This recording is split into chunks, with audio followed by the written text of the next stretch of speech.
Hello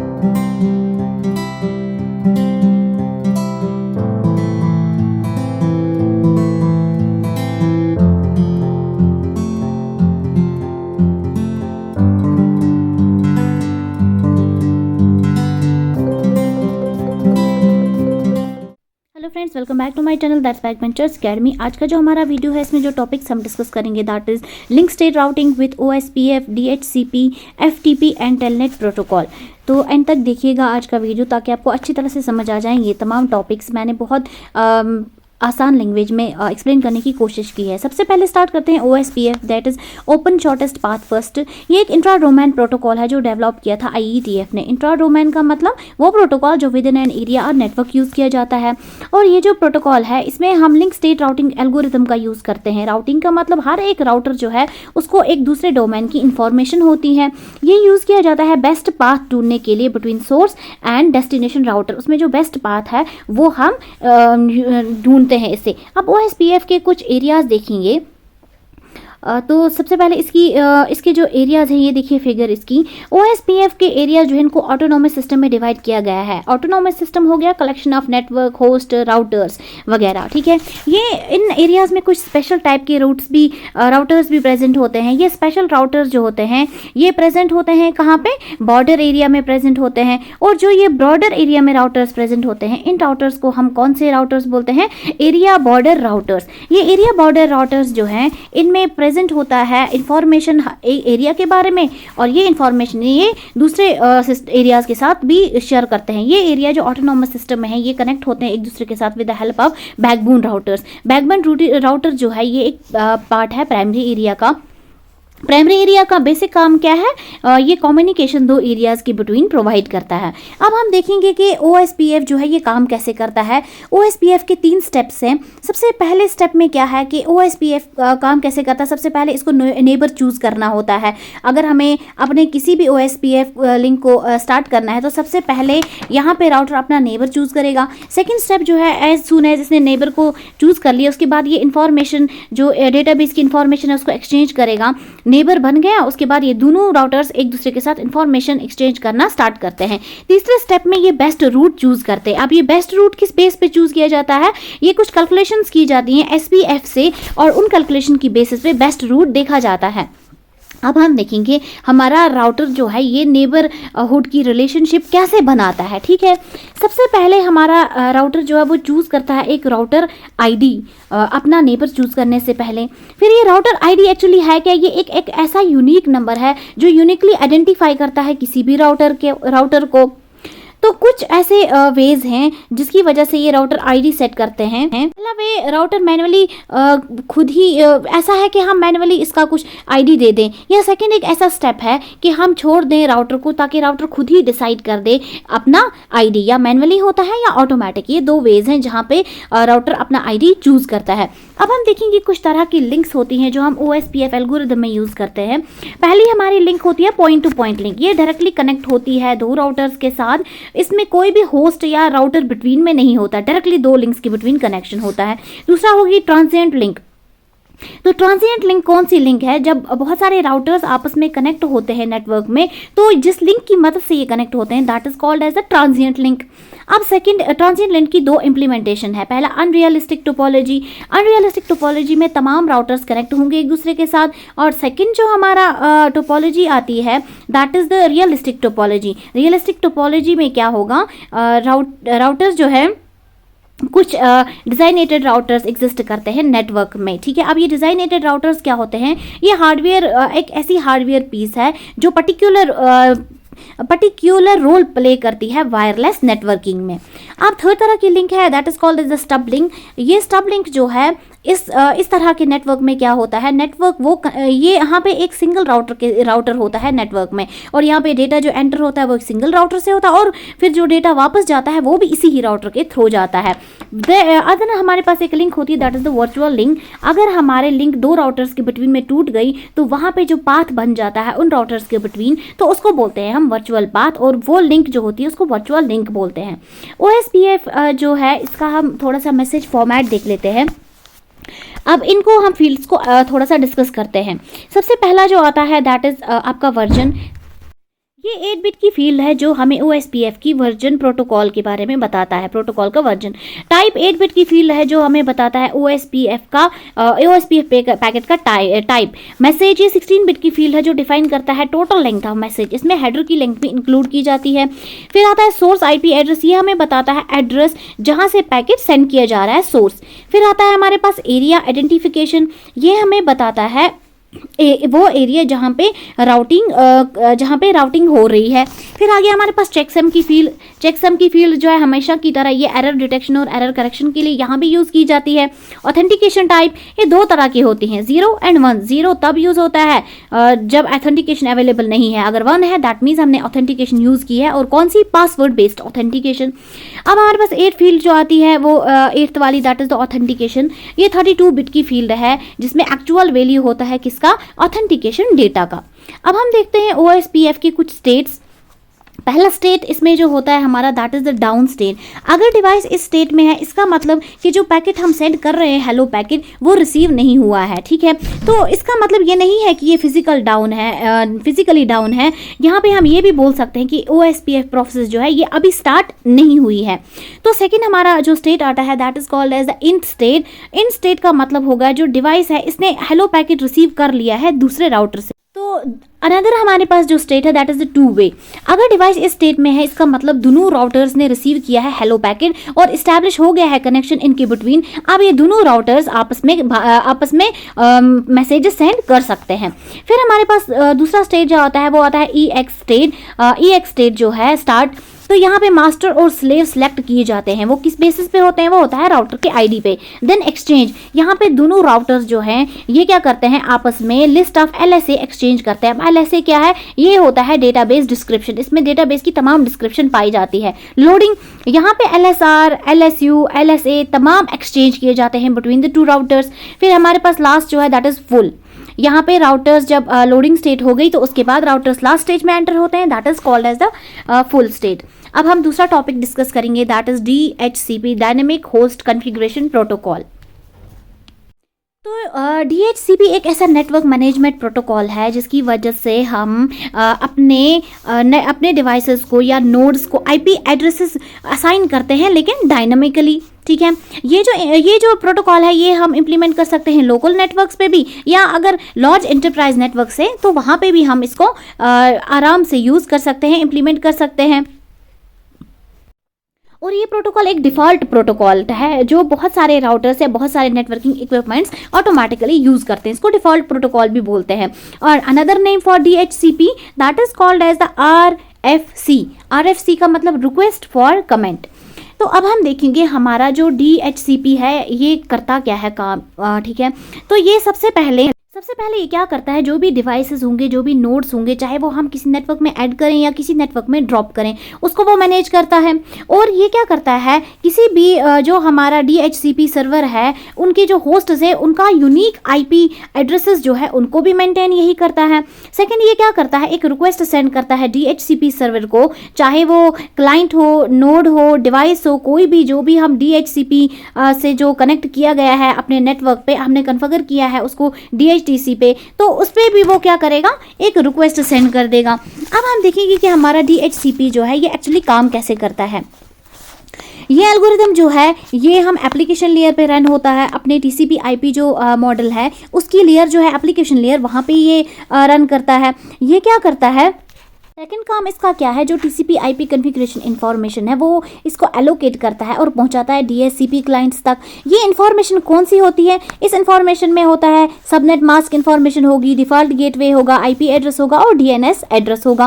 अब ये जो प्रोटोकॉल है DHCP ये एक क्लाइंट सर्वर प्रोटोकॉल है। क्लाइंट सर्वर प्रोटोकॉल का मतलब जहाँ पे सर्वर्स होते हैं, ये सर्वर्स के पास बहुत सारे यूनिक IP एड्रेसेस होते हैं, इनका एक बहुत बड़ा ढेर IP एड्रेसेस का होता है और क्लाइंट की कॉन्फ़िगरेशन पैरामीटर्स होते हैं। तो इन्हीं एड्रेसेस में से फिर ये सर्वर जो है ये डिफरेंट एड्रेसेस असाइन करता है डिफरेंट क्लाइंट्स को, डिफरेंट डिवाइसेस को। अब हम देखते हैं थोड़े से कंपोनेंट्स DHCP के कौन कौन से कंपोनेंट्स है। पहला कंपोनेंट जो है इसका सर्वर है। ये एक ऐसा नेटवर्क डिवाइसेस है जो जिसके पास IP एड्रेसेस होते हैं और कॉन्फ़िगरेशन इंफॉर्मेशन भी होती है। और ये कौन से डिवाइसेस हो सकते हैं, ये कुछ भी हो सकता है, राउटर हो सकता है, कोई भी एसडी डिवाइस हो सकता है, वैन हो सकता है, कोई भी डिवाइस। सेकंड होता है DHCP क्लाइंट, ये एक एंड पॉइंट है जहां पे ये कॉन्फ़िगरेशन रिसीव होती है DHCP सर्वर से। ये डिवाइस भी कौन से हो सकते हैं, कंप्यूटर हो सकते हैं, लैपटॉप हो सकते हैं, IoT हो सकता है, कोई भी डिवाइस हो सकता है। थर्ड हमारे पास कंपोनेंट इसका IP एड्रेस पूल आता है। ये बहुत एक large variety of IP addresses हैं जो हमारे DHCP क्लाइंट्स पे प्रेजेंट होते हैं। IP एड्रेसेस जो अरेंज किए जाते हैं वो होते हैं from lowest form towards the highest one. तो चौथा हमारा आता है सबनेट। ये सबनेट्स जो होते हैं ये कुछ IP नेटवर्क्स को छोटे छोटे हिस्सों में, छोटे छोटे पोर्शंस में डिवाइड किया जाता है ताकि हमारे नेटवर्क आराम से मैनेज हो जाए। तो लीज ये जो है ये वो टाइम है जिस टाइम के लिए DHCP क्लाइंट IP एड्रेस की इंफॉर्मेशन को होल्ड करता है। अगर ये लीज एक्सपायर हो गया ना तो क्लाइंट इसको रिन्यू कर देता है। DHCP रिले ये यूज होता है किसके लिए, ये होता है to centralize the DHCP servers, उनको सेंट्रलाइज करने के लिए। अब हम देखते हैं DHCP के कुछ बेनिफिट। सबसे पहला बेनिफिट है centralised administration of IP configuration. यहाँ पे DHCP IP कॉन्फ़िगरेशन इंफॉर्मेशन जो होती है ये एक सिंगल लोकेशन पे रखी जाती है, स्टोर किया जाता है, और फिर वहाँ पे जो एडमिनिस्ट्रेशन है वो एज अ सेंटर एक्ट करता है, एज अ हब एक्ट करता है, और जितनी भी IP एड्रेस कॉन्फ़िगरेशन इंफॉर्मेशन है उसको मैनेज करता है। Second, dynamic host configuration. यहाँ पे क्या है, ये डायनेमिक होस्ट कॉन्फ़िगरेशन में क्या होता है, जो हमें नीड होती है ना मैन्युअली कॉन्फ़िगरेट करने के लिए अलग अलग से होस्ट को, तो उस चीज को ये क्या करता है, एलिमिनेट करता है। तीसरा हमारे पास आता है सीमलेस IP होस्ट कॉन्फ़िगरेशन। यहाँ पे क्या होता है, जो हमारा DHCP है ये अपने क्लाइंट्स को इंश्योर करवाता है, एक एश्योरेंस देता है कि आपको टाइम पे आपकी इंफॉर्मेशन पहुंच जाएगी, जैसे IP एड्रेस, सबनेट, मास्क। और चौथा इसकी है फ्लेक्सिबिलिटी एंड स्केलेबिलिटी। ये काफ़ी ईजी होता है IP एड्रेस को चेंज करना, मैनेज करना। तो अनदर आपका टॉपिक है FTP, that is the file transfer protocol. अब इसके बारे में हम थोड़ा सा डिस्कस करते हैं। FTP क्या है, फाइल ट्रांसफ़र प्रोटोकॉल। ये एक ऐसा स्टैंडर्ड इंटरनेट प्रोटोकॉल है जिसकी वजह से हम फाइल्स को ट्रांसफ़र कर सकते हैं एक होस्ट से दूसरी होस्ट तक, ठीक है। और मेनली ये यूज़ होता है ट्रांसफरिंग के लिए, वेब पेज फाइल्स के लिए। वेब पेज फाइल्स को अगर हमें ट्रांसफ़र करना है तो उसके लिए भी हम FTP का यूज़ करते हैं। अगर डाउनलोड करनी है हमें फाइल्स किसी भी सर्वर से तो उसके लिए भी हम FTP यूज़ करते हैं। तो हम देखते हैं इसके मेन ऑब्जेक्टिव्स। सबसे पहले ये हमें फाइल शेयरिंग बहुत ही आसानी से प्रोवाइड करता है, और ये हमें रिमोट कंप्यूटर्स का यूज़ करने में बहुत मदद करता है। और अगर हम डेटा को जो ट्रांसफ़र कर रहे हैं तो वो काफ़ी रिलायबल और काफ़ी एफिशिएंट वे में ट्रांसफ़र करने में मदद करता है हमारा FTP प्रोटोकॉल। यूजुअली हम यही प्रोटोकॉल यूज़ करते हैं TCP/IP में जब हमें डेटा को ट्रांसफ़र, फाइल्स को ट्रांसफ़र करना होता है। तो FTP का हम यूज़ क्यों कर रहे हैं, एक्चुअली क्यों आया इसका यूज़। देखिए, जब हम फाइल्स ट्रांसफ़र करते हैं एक सिस्टम से दूसरे सिस्टम तक, ये बहुत सिंपल है, लेकिन कभी कभी यहाँ पे प्रॉब्लम्स भी हो सकती हैं। जैसे क्या प्रॉब्लम्स, कभी दो सिस्टम्स को डिफरेंट फाइल कन्वेंशंस हो सकती हैं, डिफरेंट वे ऑफ डेटा होगा, डिफरेंट रिप्रेजेंटेशन ऑफ टेक्स्ट होगा, डिफरेंट डायरेक्टरी स्ट्रक्चर होगा। तो इन सारी प्रॉब्लम्स को ओवरकम करने के लिए जो कनेक्शन हमारे दो होस्ट के बिटवीन आता है वो FTP से अच्छा कनेक्शन कोई भी नहीं होता। तो इस कनेक्शन में ये दो तरह के कनेक्शन होते हैं। पहला वो कनेक्शन जो डेटा ट्रांसफर के लिए यूज करते हैं, दूसरा कनेक्शन कंट्रोल कनेक्शन के लिए यूज करते हैं। ये दो हम डीपली पढ़ेंगे। तो मैकेनिज्म इसका थोड़ा सा देखते हैं। ये देखिए, यहाँ पे यूजर है, यूजर क्लाइंट और सर्वर आपस में कैसे कनेक्ट है with the help of TCP/IP, और यहाँ से इनका कन्वर्सेशन स्टार्ट होती है। अब FTP के दो कनेक्शंस जो मैं बोल चुकी हूँ, इसी को थोड़ा सा डिस्कस करते हैं। एक तो कंट्रोल कनेक्शन आता है, दूसरा हमारे पास डेटा कनेक्शन। कंट्रोल कनेक्शन जो है बहुत ही सिंपल कनेक्शन है, बहुत ही सिंपल यूज कम्युनिकेशन के लिए बहुत ही सिंपल रूल्स यूज करता है। हम इसमें क्या करते हैं, इसमें हम ट्रांसफर करते हैं लाइन ऑफ कमांड या कोई भी लाइन ऑफ ट्रांसफर एक टाइम पे। ये कनेक्शन हम दो कंट्रोल प्रोसेसेस के बिटवीन बनाते हैं। सेकंड, हमारा डेटा कनेक्शन जो है ये कम्प्लेक्स है as compare to control connection. Second, अगर बात करेंगे यहाँ पे डेटा कनेक्शन दो डेटा ट्रांसफ़र प्रोसेसेस के बिटवीन बनाया जाता है। आप इसको इन दोनों के डिफरेंस में भी बता सकते हैं। और डेटा कनेक्शन जब भी हम डेटा कनेक्शन को ओपन करते हैं तो उसके लिए हम एक कमांड देते हैं, और उसके बाद हम अपनी फाइल को सेंड करते हैं, और फिर से ट्रांसफ़र होने के बाद हम क्लोज करते हैं ये डेटा कनेक्शन। इसको आप इनके फीचर्स भी मानिए and difference between control connection and data connection भी। अब FTP क्लाइंट की बात करेंगे। FTP क्लाइंट एक ऐसा प्रोग्राम है जो हमें FTP को इम्प्लीमेंट करने में मदद करता है। है FTP जो अलो करता है दो फाइल्स को सेंड करने के लिए। ये अलो करता है यूज़र को ताकि वो रिमोट होस्ट के साथ कनेक्ट हो सके और अपनी फाइल्स को अपलोड या डाउनलोड कर सके। ये FTP क्लाइंट जो है ये सेट ऑफ कमांड्स हैं, ये वो कमांड्स हैं जो हमें यूज़ होती हैं to connect with host, to transfer the files between two hosts, between two devices. अब कुछ एडवांटेज देखते हैं अपने FTP के। पहला स्पीड की बात करेंगे तो बाकी प्रोटोकॉल से तो ये बहुत ज़्यादा फास्टेस्ट वे है to transfer our files. Efficient, ये बहुत एफिशिएंट है क्योंकि हमें सारे ऑपरेशंस, कंप्लीट ऑपरेशंस नहीं चाहिए पूरी फाइल को लेने के लिए, इंटायर फाइल को। सिक्योरिटी काफ़ी अच्छी है क्योंकि इसमें लॉगिन होता है, पासवर्ड होता है, तो उस सिक्योरिटी की वजह से दूसरा इसको जल्दी से एक्सेस नहीं कर सकता है। बैक एंड फ्रंट मोमेंट में क्या है, हम इससे डेटा सेंड भी कर सकते हैं और वहाँ से डेटा वापस रिसीव भी कर सकते हैं। ये थी इसके कुछ एडवांटेज। अब एडवांटेज के साथ इसकी कुछ ड्रॉबैक्स भी हैं, that is the disadvantage. Disadvantage क्या है, यहाँ पे ट्रांसमिशंस जितनी भी हैं वो इंक्रिप्टेड होनी चाहिए, लेकिन FTP प्रोवाइड्स में कभी होती हैं और कुछ में इंक्रिप्शंस बिल्कुल भी नहीं होती हैं।